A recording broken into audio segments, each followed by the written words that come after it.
In ancient Israel, the people lived in cycles of obedience to God, disobedience, oppression by enemies, and cries for deliverance. It was a turbulent period marked by instability and trials. The book of Judges tells us that the Israelites did evil in the eyes of the Lord. For 7 years, he gave them into the hands of the Midianites. The Midianites were cruel.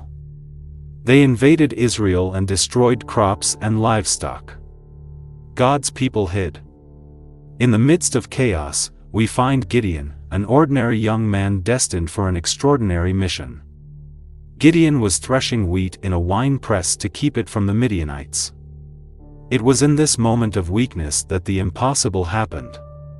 Judges 6 verse 12 states that when the angel of the Lord appeared to Gideon, he said, "The Lord is with you, mighty warrior."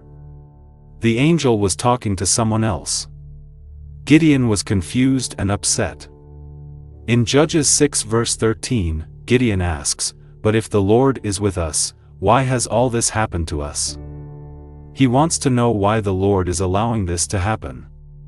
The Lord brought us up out of Egypt. But now he has abandoned us. Gideon's response is something many of us have felt. When facing adversity, where is God in the midst of suffering? Why do bad things happen if he is with us? The angel didn't come to debate theology. He came with a mission. Judges 6 verse 14. The Lord turned to him and said, "Go save Israel from Midian. His family is the weakest in his tribe. How could he be chosen for such a task?" "Pardon me, Lord," Gideon replied. "My clan is the weakest in Manasseh, and I am the least in my family. God will be with you and you will kill all the Midianites." God's promise is clear. It doesn't depend on Gideon's strength. He prepares an offering of meat from a goat. The angel of the Lord made unleavened bread and touched it with his staff. Fire came out of the rock and burned the bread and meat. The angel of the Lord disappeared, and Gideon realized it was the angel of the Lord. He said, "Alas, Lord, I have seen the angel of the Lord face to face." The Lord said to Gideon, "You are not going to die. I have chosen you for a mission that will change the course of Israel's history." Gideon was a fearful man hiding in a wine press. He built an altar to the Lord and called it, "The Lord is Peace." The place in Ephraim that had once been a symbol of fear and scarcity became a memorial of the transformative encounter between a powerful God and an ordinary man. God and an ordinary man. God called Gideon, but he was still insecure. He had built an altar to the Lord and named it "The Lord is Peace." Gideon needed more assurances before leading Israel against the Midianites. The story continues in Judges 6 verse 36-37. Gideon said to God, "If you will save Israel by my hand, as you have promised, I will place a wool fleece on the threshing floor. If there is dew only on the fleece and all the ground is dry, I will know that you will save Israel by my hand, as you said." Gideon's request shows he was hesitant. He wanted a sign to confirm God's will. It reflects human nature, which often seeks concrete evidence. What happened next was extraordinary. Judges 6 verse 38 tells us that Gideon squeezed the fleece and wrung out the dew. Imagine the scene. Gideon woke up early and approached the fleece. He picked it up. He felt the weight of the water. His hands trembled as he squeezed the fleece, filling an entire bowl with dew. The ground around it was completely dry. It was a miracle. But the story doesn't end there. Gideon was still not convinced. He made an even bolder request. Judges 6 verse 39-40. Gideon said to God, "Don't be angry with me. Let me make one more request. Let me test the fleece again. This time, let the fleece be dry and the ground be covered with dew." That night, God did so. Only the fleece was dry, although the ground was covered with dew. This second test was different from the first. Gideon asked for the fleece to be dry while the ground was soaked with dew. This was against nature. God granted this second test to show his patience and understanding of Gideon's doubts. It shows that God often helps us when we are weak. These events are very important. The fleece. The fleece could symbolize the people of Israel, the flock of God. In the first test, the fleece was wet while the ground was dry. This could represent how God would bless his people in a barren world. In the second test, the fleece was dry while the ground was wet.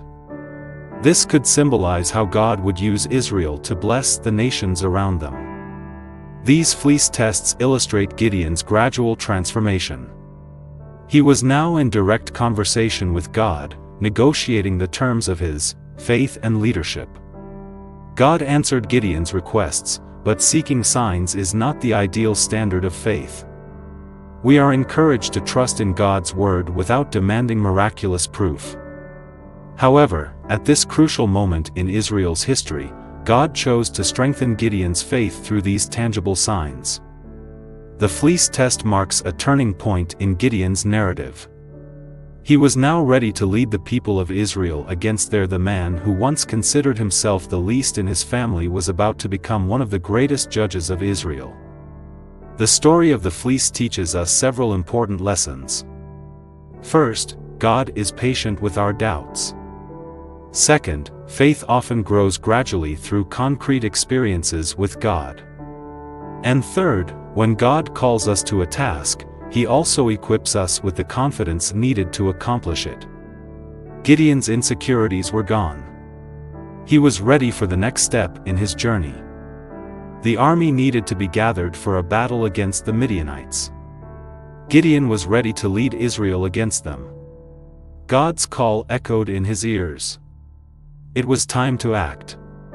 The story takes us to a key moment in Israel's history. Human logic would be tested by divine wisdom. Judges 7. Jerubbaal Gideon and his people set up camp by a spring. Harod. The camp of Midian was north of them, in the valley near Mount Moreh. Gideon, now also known as Jerubbaal, let Baal contend with him. 3. Announced to the people that anyone who is afraid and trembling may return home and leave Mount Gilead. The people's response was surprising. The same verse continues. 22,000 men left, and 10,000 remained. Imagine the scene. More than 2/3 of Gideon's army abandoned the camp. For a military leader, seeing 22,000 soldiers depart on the eve of a crucial battle would be devastating. But God had the Lord surprised Gideon with a shocking declaration. Instead of lamenting the loss of so many warriors, the Lord had 4 reports. The Lord said to Gideon, "There are still too many men. Take them down to the water, and I will separate them for you. If I say he shall go, he shall go. If I say he shall not go, he shall not go." This divine instruction challenges all military logic. The Midianites and their allies were a formidable force. Judges 7 verse 12 describes the Midianites, the Amalekites, and all the other eastern peoples who had settled in the valley. The enemy was too big to count. The usual plan would be to gather as many warriors as possible. But God had other plans. Gideon took the remaining 10,000 men to the water. What happened next was a divine selection based on an unusual criterion. Gideon took the men to the water. The Lord told him to separate those who lapped the water with their tongues from those who kneeled to drink. 300 men lapped with their hands to their mouths. All the rest knelt down to drink. The Lord said to Gideon, "With the 300 men who lapped, I will save you and give the Midianites into your hands. Let all the others go home." This test reduced Gideon's army from 32,000 to 300, a reduction of more than 99%. Imagine a modern army of 100,000 being reduced to just 937. This seems like madness. It's a military defeat. But God's ways are not our ways. His thoughts are not our thoughts. This drastic reduction had a clear purpose. It's explained in Judges 7 verse 2. The Lord said to Gideon, "You have too many men for me to deliver Midian into their hands, so that Israel will know that I am God, not their own strength." God was teaching a powerful lesson to the people of Israel and to all future generations. Victory will come through the power of God, not the strength of numbers or military skill. This truth will echo through the centuries. Found in the New Testament, where the Apostle Paul writes, in 2 Corinthians 12 verse 9, "My grace is sufficient for you. My power is made perfect in weakness." The selection of the 300 warriors may seem arbitrary, but it may have a deeper meaning. Those who lapped the water like dogs could represent the most prepared and attentive warriors. They did not lower their guard even for a basic need like drinking water. This quality would be crucial in the battle to come. The number 300 has significance in biblical history. It was with 318 men that Abraham rescued Lot in Genesis 14. Samson also defeated the Philistines with 300 men. God showed he could do great things with few people. That night, the Israelites felt mixed emotions. 9,700 warriors returned home, relieved to escape battle but ashamed for not being chosen. The 300 who remained felt a mix of honor and fear. As for Gideon, this was the ultimate test of his faith. He had asked God for signs with the fleece, and God had answered. Now God was Gideon asked for a sign of God's trust. He led a small army against a big force. Gideon's army was smaller. This shows us that God doesn't need a big army to do his work. He often works through small, weak, and unlikely people. This story also shows us that we should trust in God even when things seem impossible. Gideon's story shows us that God can work most powerfully in difficult moments. As the 300 warriors prepared for battle, they knew they were about to witness something extraordinary. They knew that the God who had reduced their army would work again. God had a plan for victory. Night fell over the Israelite camp. The Midianite army's campfires flickered in the valley. Gideon and his men saw the seemingly impossible task before them. But God could make the impossible possible. Israel's greatest battle was about to begin. It would not be with the roar of thousands. It would be with the quiet faith of 300. Gideon had 300 men against an army as big as clouds of locusts. It seemed impossible. But God had a plan to help Israel win. The night before the battle, God gave Gideon a chance to strengthen his faith. Judges 7 verse 9. 11. That night, the Lord told Gideon to go to the camp. He said that he would give it into Gideon's hands. If Gideon was afraid, he could go with a servant and listen to what they were saying. Then he would be encouraged to attack. This shows that God understands human weaknesses and wants to help his servants. Gideon went to the enemy camp with his servant. What happened next was very good. Judges 7 verse 13. 14 describes the scene. Gideon arrived just as a man was telling his friend about a dream. "I had a dream," he said. A round loaf of barley bread came tumbling into the Midianite camp. It struck the tent with such force that the tent overturned and collapsed. Gideon son of Joash had the sword of God in his hands. He had the Midianites and the whole camp in his hands. This dream and its interpretation were exactly what Gideon needed to hear. The barley loaf was a common food among the poorer Israelites. It represented Gideon's unlikely. The overturned tent symbolized the defeat of the Midianites. God was showing Gideon that even the enemies were unconsciously recognizing the divine power acting through him. Strengthened by this experience, Gideon returned to the Israelite camp, ready to lead his small army. Gideon's strategy was unusual. In Judges 7 verse 16, he divided his 300 men into 3 groups. Each group had a trumpet and an empty jar with a torch inside. Imagine the scene. 300 men, each with a trumpet and a torch hidden in their other hand. It was not the conventional. Gideon's army was small but had trumpets and torches. They were ready to face a larger enemy. Gideon told his men to watch and follow him. When he and his men blew their trumpets, the army was ready to attack. Blow your trumpets and shout for the Lord and for Gideon. The strategy was simple but effective. The plan was to create the illusion of a larger army, taking advantage of the darkness and surprise. Judges 7 verse 19-20 describes the attack. Gideon and 100 men reached the edge of the camp at the beginning of the middle watch. They blew their trumpets and broke the jars. The 3 companies blew the trumpets and smashed the jars. They held torches in their left hands and trumpets in their right. They shouted, "A sword for the Lord and for Gideon." The effect was immediate and devastating. Judges 7 verse 21-22 reports that each man stood in his place around the camp, and all the Midianites ran, crying. As they fled, the Lord caused the men to turn on each other with their swords. The army fled to Beth-shittah, towards Arira, as far as the border of Abel-meholah, near Tabbath. The Midianite camp was in chaos. The sudden sound of 300 trumpets, 300 torches, and battle cries created the illusion of a massive army attacking from all directions.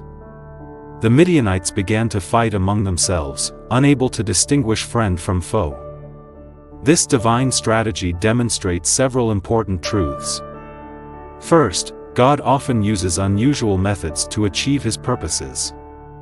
The weapons of victory were not swords or spears, but trumpets, jars, and torches.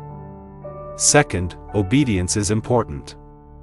Gideon and his men followed God's instructions, even when they seemed strange. Their faithfulness was rewarded with a miraculous victory. It illustrates the power of faith in action. The 300 men had to believe that the plan would work. They exposed themselves to danger by breaking their jars and revealing their positions with the torches. Finally, it demonstrates that even the smallest forces can overcome the greatest challenges. The victory did not come through Israel's military strength, but through God's power. Gideon and his men stayed in their positions as the Midianites fled. They watched the incredible divine intervention and won the battle. The Israelite army joined the hunt and completed the victory. Gideon led an unrelenting pursuit of the retreating enemies. This phase of the campaign showed Gideon's determination and the internal challenges that Israel would face. Even amidst victory, the pursuit began. The Israelites from Naphtali, Asher, and Manasseh went after the Midianites. Gideon sent messengers to Ephraim, saying, "Come down and attack the Midianites." The Jordan River was in front of them, as far as Bethbara. Gideon's call showed his strategic leadership. He pursued the enemy and got more people to stop them escaping. They responded quickly. The Ephraimites crossed the Jordan at Bethbara. Gideon's strategy was successful. They captured 2 Midianite leaders, Oreb and Zeb. They killed Oreb at the rock of Oreb and Zeb at the winepress of Zeb. They pursued the Midianites and brought the heads of Oreb and Zeb to Gideon. Gideon captured and killed 2 Midianite leaders on the other side of the Jordan. This was a big win for Israel, but it also caused problems with other tribes. The Ephraimites criticized Gideon for calling them when he went to fight Midian. This shows the tribal pride and desire for recognition that often threatened Israel's unity. They felt excluded from the victory, even though they had played a crucial role in capturing the enemy leaders.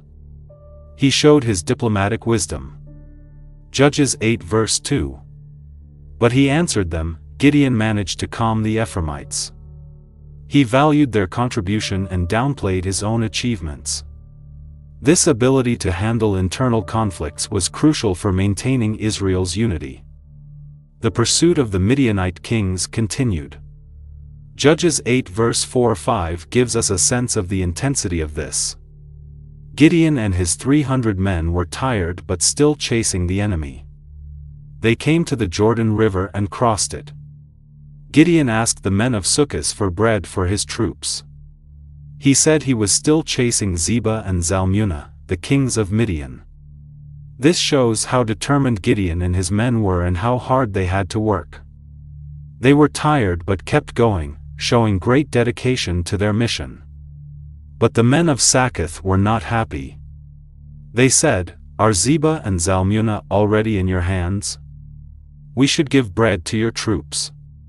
This refusal showed a lack of. Gideon's response was harsh and prophetic. He said that he would tear their flesh with thorns and briars. Gideon faced a similar reception in Penuel. Gideon went to Penuel and asked for the same thing. They said no, like the men of Sukkot. Gideon said, "When I come back, I'll tear down this tower." This shows how hard it was for Gideon to do his job. Not everyone in Israel supported him. Some were even against him. But Gideon and his men kept going. Judges 8 verse 10-12 tells us what happened next. The outcome of this chase was that Zebah and Zalmunna were in Karkor with a force of about 15,000 men. All that remained of the armies of the eastern peoples were 12,000 swordsmen. Gideon made a surprise attack against the army by the route of the nomads east of Nova Yogbeah, and he routed the army. Zebah and Zalmunna, the two Midianite kings, fled, but he pursued them and captured them. He routed the entire army. The capture of these kings marked the end of the Midianite threat. However, Gideon still had accounts to settle. Gideon returned from battle and captured a young man from Succoth. The young man wrote down the names of the 77 authorities of Succoth. Then Gideon went to the men of Succoth and said, "Here are Zebah and Zalmunna. You taunted me, saying, 'Have you already captured Zebah and Zalmunna?' Why should we give Gideon punish the leaders of the city with thorns and briars?" He also tore down the tower of Penuel and killed the men of the city. These actions showed he was a leader and established his authority. They also show the importance of solidarity and support in times of crisis. Finally, Gideon confronted the captured Midianite kings. 21 recounts this final encounter. Then he asked Zebah and Zalmunna, "What kind of men were those whom you killed at Tabor?" "Men like you," they answered. Gideon replied, "Those men were my brothers, the sons of my mother. As surely as the Lord lives, if you had spared them, I would not kill you." He said to Jethar, his oldest son, "Draw your sword and kill them." But Jethar did not draw his sword because he was afraid. Zebah and Zalmunna said, "Get up and kill us." Gideon arose and killed them. He took the ornaments off the necks of their camels. This final episode of pursuit reveals several aspects of Gideon's character. Gideon was determined to avenge his brothers. His son Jethar was hesitant, but Gideon was strong and resolved to act. With the deaths of Zebah and Zalmunna, Gideon's campaign against the Midianites ended. Israel was free. Gideon emerged from his victory as a powerful and respected leader. However, his decisions would have a lasting impact on Israel's history. After defeating the Midianites, Gideon found himself in a position of great authority. Gideon was respected and had authority in Israel. His legacy was marked by a mix of triumph and tragedy. He was faithful but also failed. The people were impressed with his leadership and made him an offer. Judges 8 verse 22 states, "The Israelites said to Gideon, 'Rule over us, you, your son, and your grandson, because you have saved us from the hand of Midian.'" The people wanted strong, centralized leadership. This was like the future monarchy of Israel. Gideon knew this. He said, "I will not rule over you." He said, "The Lord will rule over you." Gideon's words showed his strong faith in God. He knew that God was the true leader of Israel. He said that his victory was not because of him, but because of God. But Gideon's actions showed that he was not always good. Judges 8 verse 27 tells us about an interesting thing that happened. He did something that was not good. "I have one request. Give me each of you an earring from the plunder." The Ishmaelites wore gold earrings. They answered, "We'll be glad to give them." They spread out a garment and each man threw a ring from the plunder into it. The gold earrings weighed about 20. Gideon made the gold into an ephod and placed it in his hometown of Ophrah. All Israel worshipped it there, and it became a snare to Gideon and his family.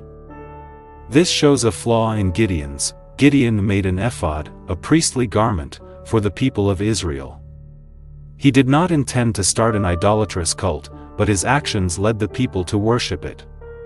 The ephod became an object of improper veneration, diverting the people from true worship of God. Despite this mistake, the immediate impact of Gideon's leadership was positive for Israel. Midian was defeated by the Israelites and did not rise again. Gideon led the Israelites for 40 years, during which time the land was at peace. This was a testament to Gideon's leadership and God's blessing upon Israel. However, the narrative also reveals that problems were being sown for the future. Gideon had many wives and concubines. He had 70 sons. His concubine in Shechem also bore him a son, whom he named Abimelech. This suggests that Gideon may have adopted practices more associated with the kings of neighboring nations. Gideon may have adopted practices more associated with kings than a theocratic leader. The mention of Abimelech is significant because he would play a tragic role in Israel's history. Gideon's life ends in Judges 8 verse 33. 2. Gideon's son of Joash died at a good old age, and was buried in the tomb of his father Joash, in Ophrah of the Abiezrites. After Gideon's death, the people quickly turned away. Judges 8:33-5 reports, "As soon as Gideon died, the Israelites started worshipping Baal again. They forgot about the Lord, who had saved them from their enemies. They also forgot about Jerubbaal, Gideon's family, who had helped them." This shows that people often go back to idolatry and forget about those who helped them. Israel's history during the time of the Judges shows periods of faithfulness and blessing followed by spiritual decline and turmoil. Gideon is a powerful testimony to God's ability to use unlikely people to fulfill his purposes. From his calling as the least in his family to becoming a powerful leader of Israel, Gideon shows how faith and obedience can overcome fear and insecurity. Gideon's life challenges us to trust in God even when things seem impossible. Remember that God can do a lot with little when we trust Him. As we think about this story, ask yourself where God is calling you to act in faith. What problems do you face that seem impossible to overcome? Like Gideon, move forward in obedience, trusting in God's power. The story of Gideon is still relevant today, reminding us that God is still at work. God can transform ordinary people into extraordinary instruments of His will. Like Gideon, we can respond to God's call with faith and obedience. We can be used by God in ways we may never have imagined. If this story touched your heart, subscribe to our channel to learn more about the heroes of faith in the Bible.